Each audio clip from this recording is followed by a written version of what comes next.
Assalamualaikum warahmatullahi wabarakatuh dan salam sejahtera anak-anak sekalian. Okey, kita akan tengok latihan kendiri 2.5 dalam buku teks KSSM tingkatan 5 matematik tambahan. Kita tengok contoh 2B. Cari terbitan pertama bagi hasil darab 2 fungsi polinomial. Hasil darab 2 polinomial fungsi bagi hasil darab 2 polinomial. Okey, untuk kes ni x tambah 2x darab dengan x square tolak 1 per x. Okay, kita boleh andaikan dia sebagai y sama dengan uv lah, di mana yang pertama ni sebagai u dan bracket yang kedua ni sebagai v. Okey, untuk kes ni kita andaikan u sama dengan x tambah 2x kuasa negatif 1.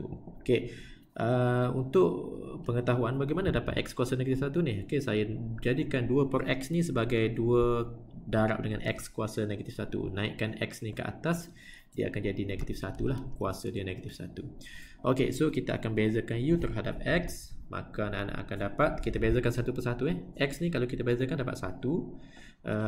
2x negatif 1 ni kalau kita bezakan dia, dia akan dapat negatif 1 darab dengan 2x. Negatif 1 ni kita tolakkan dia 1, jadi negatif 2x kuasa negatif 2 lah. Ok, sebagaimana ni. Alright, so yang ni saya tak ulang lah. Anak-anak boleh rujuk balik tentang video-video yang sebelum ni yang saya telah upload.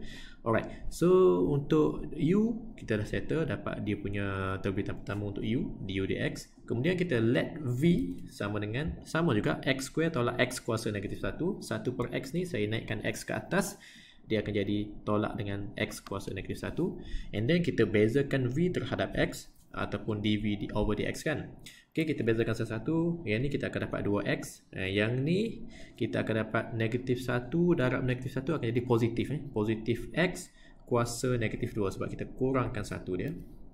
Dia akan jadi macam ni lah. Okey, 2x tambah dengan x kuasa negatif 2. Alright, so u dah ada, v dah ada.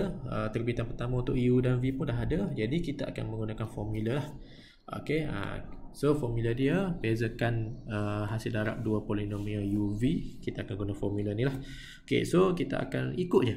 Okey, yang pertama kita tengok u kan. Kita letak u sama dengan u. U kita salin balik. Okey, kemudian follow by dv over dx. Letak v over dx. Okey, kemudian tambah v. Okey, tambah dengan v. Salin je, v kita ada. Okey, kemudian last kali du dx. Okey, salin saja, ikut je apa formula yang kita ada kan.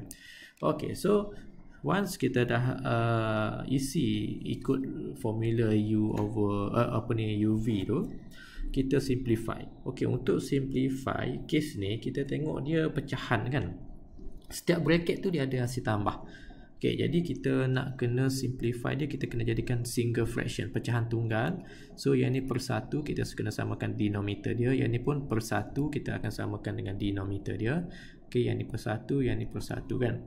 Okay, so idea dia kita akan buat yang bracket yang pertama ni dulu. Okay, saya buat satu-satu lah. Saya buat satu-satu. Okay. Okay, untuk bracket yang pertama x per 1. Okay, macam mana nak jadi samakan dia per x? So kita akan darabkan x kan. So dia akan jadi x square tambah dengan 2. Okey. Tu dia maksud dia. Okey, so bracket yang pertama dia akan jadi x square tambah 2 per x. Okey, untuk yang kedua, bracket yang kedua ni dia per 1, tapi kita nak jadikan dia denominator dia x square. Jadi per x square kena darab x square lah, both side atas bawah ni. 2x ni kita kena darab dengan dengan x square. So yang atas akan jadi 2x kuasa 3 tambah 1 kan. That's why dia akan jadi macam ni lah. Ok, kemudian tambahlah kita letak. Ok, untuk bracket yang ketiga ni kes sama. Kita per 1 darabkan x. Ok, darab dengan x ni sama kan. Kita darab dengan x. So dia akan jadi x kuasa 3 tolak 1 per x. Ok, dan bracket yang last per 1 kan, kita darab x square, so dia akan jadi x square tolak 2 per x square lah. Alright, ok, ini cara kita nak jadikan dia single fraction. Ok, and then ni adalah satu nombor ini adalah satu nombor, ini adalah satu nombor.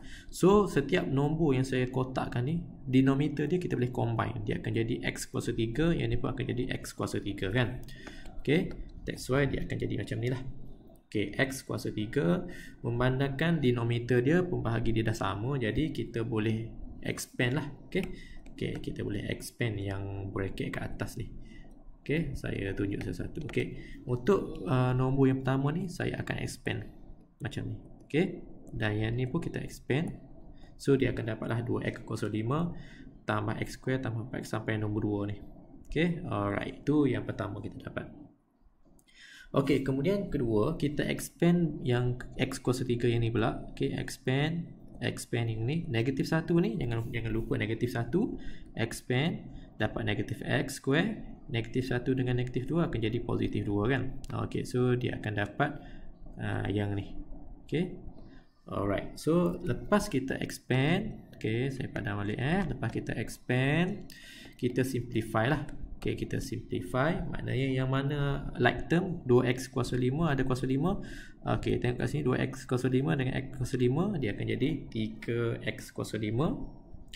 Okay, kemudian kuasa lebih besar 4x kuasa 3 dengan 2x kuasa 3, dia akan jadi 2x kuasa 3. Kemudian x kuasa 2 hapus sebab tolak, 2 tambah 2 akan jadi 4. So dia akan jadi 3x kuasa 5 tambah 2x kuasa 3 tambah 4. Okay. Okey, seterusnya selepas kita simplify, okey, kita bahagilah. Okey, 3x kuasa 5 bahagi dengan x kuasa 3, kita akan dapat 3x kuasa 2. Kuasa 5 ni tolak dengan 3 jadi x kuasa 2. Kemudian kita bahagikan 2x kuasa 3 dengan x kuasa 3 tinggal 2. Okey, 2. Kemudian 4 bahagi dengan x kuasa 3, kita tak boleh simplify. Biar dia macam tu. So kita akan buat macam ni lah. Okey. Okay, so harap membantu anak-anak untuk memahami cara kita mempermudahkan ungkapan algebra yang terhasil daripada terbitan pertama ni. Okay, sekian, terima kasih.